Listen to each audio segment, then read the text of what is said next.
Ang pagiging alagad ay ang paglilingkod sa iba.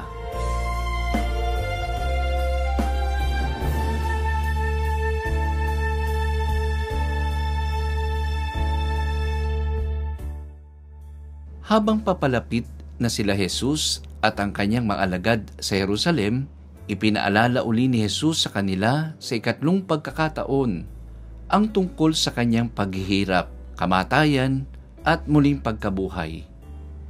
Ngunit katulad ng mga naunang pagsasabi ni Jesus tungkol dito, ay hindi pa rin ito naintindihan ng mga alagad kahit sa ikatlong pagkakataon. Kaya kinailangan subukin silang muli ni Jesus.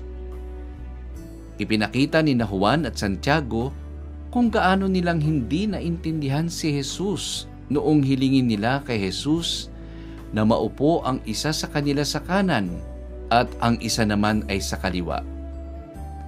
Kaya muli silang tinuruan ni Jesus ng isa pang aral na patungkol din sa mga gustong sumunod sa Kanya.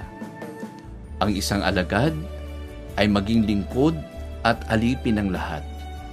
Isang halimbawa na ipinakita mismo ni Jesus.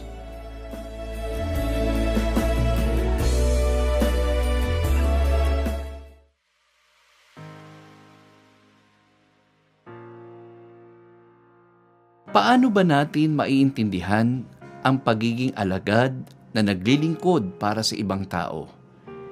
Itinuturo sa atin ng Katesismo ng Iglesia Katolika, sa kanyang buong buhay, ipinakilala ni Jesus ang kanyang sarili na ating huwaran. Siya ang taong ganap na nag-aanyaya sa atin na maging mga alagad at tagasunod niya. Sa kanyang pagtatakwil sa sarili, binigyan tayo ng huwaran na dapat tularan. Sa kanyang panalangin, nagaganyak tayong manalangin. Sa kanyang karukaan, nahihikayat tayo na kusang loob na magtiis at magbata ng mga pag-uusig. Katulad ng karanasan ng mga alagad ni Jesus, nahihirapan silang intindihin ang kakaibang turo ni Jesus dahil baliktad ito sa mga inaasam nating mga tao. Lahat gustong maging una, maging tanyag at kilala, maging mayaman at makapangyarihan. Gusto instant at ayaw maghirap. Gusto natin tayo ang masusunod kaysa tayo ang sumunod. Kaya't hanggang sa panahon natin ngayon, kakaunti ang gustong sumunod sa yapak ni Jesus. Ano ang dapat nating maunawaan sa itinuturo ni Jesus sa atin at ng ating inang simbahan? Una, ang kanyang kapangyarihan ay hindi politikal. Ang tingin ng mga tao, siya ay isang hari na mamumuno at magbabalik ng kaayusan sa bansang Israel. Ang iniisip nila ay kapangyarihang kayang magpasuko at tumalo sa mga kaaway nila. Ngunit alam natin na hindi ito ang kapangyarihan na dala ni Jesus.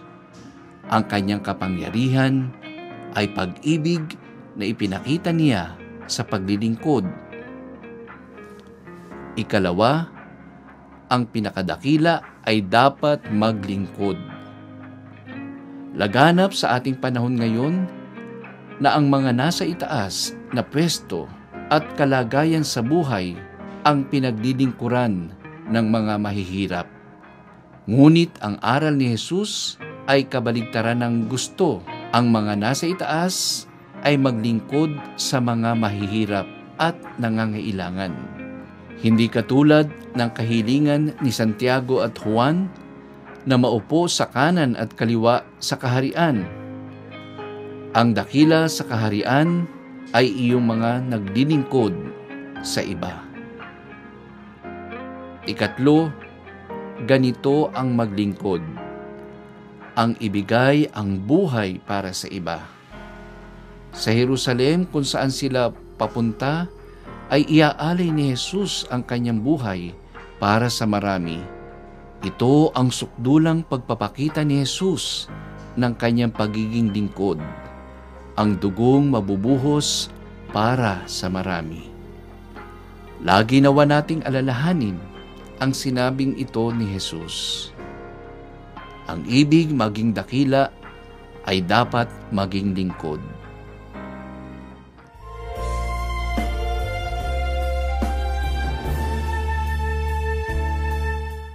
Ikaw, gusto mo rin bang maging alagad ni Jesus at sumunod sa kanyang halimbawa? Ano ang iyong maaaring gawin? Una, ang unang hakbang ay ang kilalanin natin si Jesus na nais nating sundan.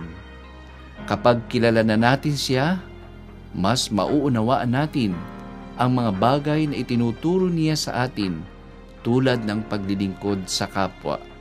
Paano?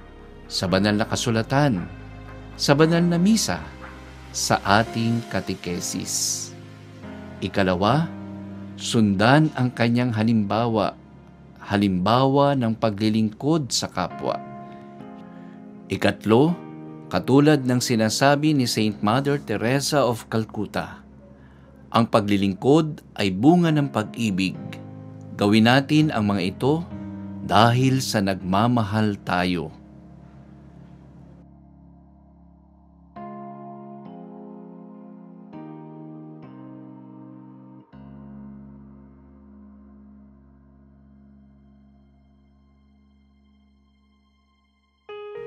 Maging mapagpakumbaba, masunurin, at nakahandang magtiis upang marami tayong mailapit sa Diyos.